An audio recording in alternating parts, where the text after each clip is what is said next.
கிறிஸ்துவுக்குள் பிரியமானவர்களே, இந்த நாளுக்கான தினசரி தியான வசனம் மத்தேயு எழுதின சுவிசேஷம் 21வது அதிகாரம் 24வது வசனம். மத்தேயு 21:24, மேத்யூ 21:24. இயேசு பிரதியுத்தரமாக, நானும் உங்களிடத்தில் ஒரு காரியத்தை கேட்கிறேன், அதை எனக்கு சொல்வீர்களானால் நானும் இன்ன அதிகாரத்தினாலே இவைகளை செய்கிறேன் என்று உங்களுக்கு சொல்லுவேன்.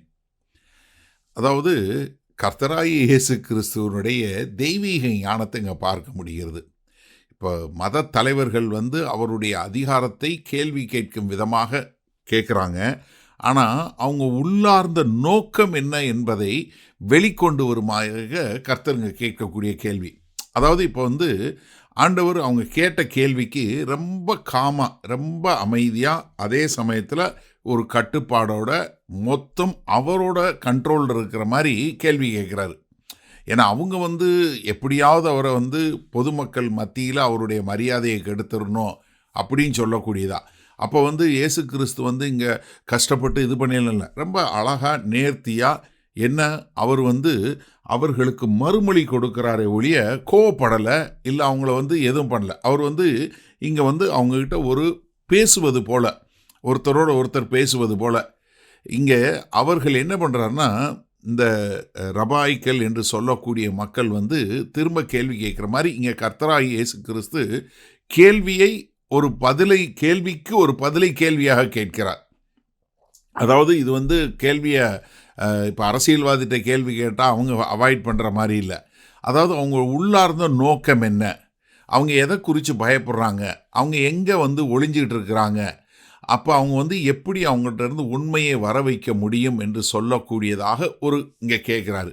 இப்போ நீங்களும் என்ன ஒரு காரியத்தை கேட்குறேன், நான் அப்போ உங்களுக்கு பதில் சொல்கிறேன்.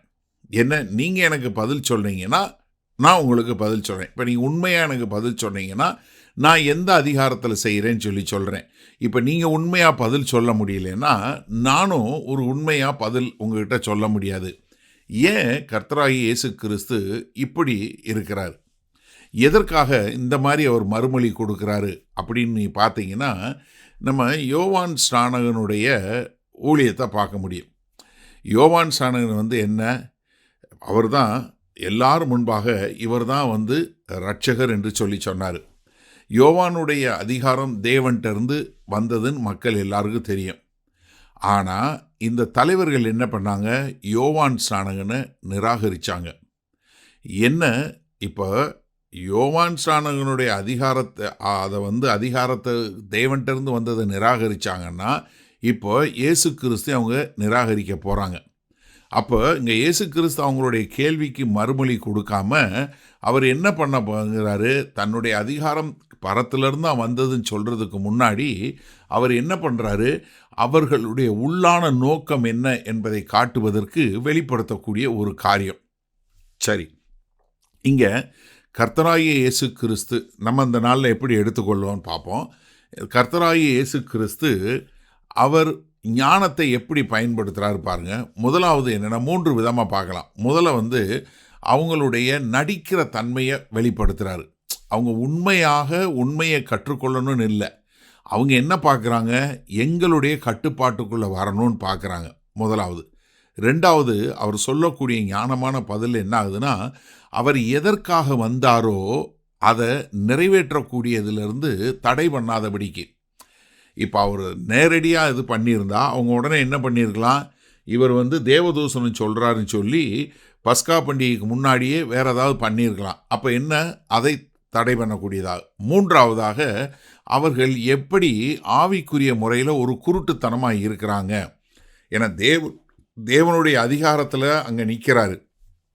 அவர் என்ன, ஒரு பக்கத்தில் இரக்கத்தை காட்டக்கூடியதாக இருக்கிறாரு, இன்னொரு பக்கத்தில் தேவனுடைய நியாய தீர்ப்பு வரப்போகுதுங்கிறதையும் காட்டுறாரு. அதே சமயத்தில் அவர் என்ன பண்ணுறாரு, தேவாலயத்தை சுத்தம் பண்ணுவதில் தேவனுடைய அதிகாரத்தையும், ஜனங்கள் மேலே காட்டின மனதுருக்கத்தை காட்டும்போது தேவனுடைய இருதயத்தையும் காட்டக்கூடியதாயும், அதே சமயத்தில் தேவனுடைய காரியத்தையும் காட்டக்கூடியதாக இருக்குது. அப்போது இங்கே கர்த்தராகிய இயேசு கிறிஸ்து ஞானமாக கேட்குற கேள்வி என்ன வருதுன்னா, அவங்களுடைய உள்ளான நோக்கம் என்ன என்பதை, யாரெல்லாம் தேவனை நிராகரிக்கிறாங்களோ அவங்களுடைய உள்ளான நோக்கம் என்ன என்பதை காட்டுவதற்காகத்தான் இங்கே கர்த்தர் இதை சொல்கிறார். ஏன்னா எந்த ஒரு மனுஷனும் நேர்மையாக மனத்தாழ்மையோடு இந்த வெளிப்பாடை புரிந்து கொள்ளும்போது அவன் என்ன பண்ணுறான், அவன் கர்த்தரால் ரட்சிக்கப்படுகிறான்.